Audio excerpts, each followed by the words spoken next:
You've seen it at one point or another while driving or walking around San Antonio, all that graffiti. As Eyewitness News reporter Adi Guajardo shows us, the city has a plan to clean it all up. She joins us live in the Lone Star District near downtown. Adi?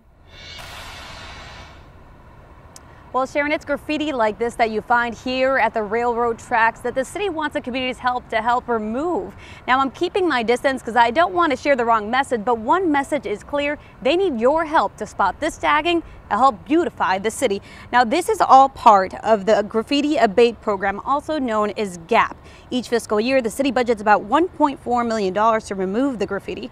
The goal to remove 51,000 areas of tagged art. So far, the spokesperson with San Antonio Development Service Department says they've removed about 43,000 as of the end of July.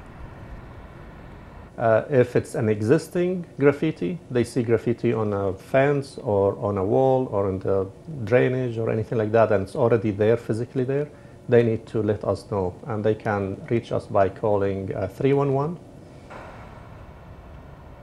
Now, you heard him right there. He says workers will respond within 2 days of call and work on property that's private for homeowners and business owners. Now, he adds that the Texas Department of Transportation is in charge of removing graffiti off of the highways. Now, another really important message, if you catch anyone or if you see anyone graffitiing any of the walls, tagging any of the walls around the city or private property, they say make sure to report it to SAPD. And coming up at 5, I'll show you how you can use an app on your phone to help report these graffitis around your area. Reporting live from the downtown area, Adi Guajardo, KENS 5, Eyewitness News.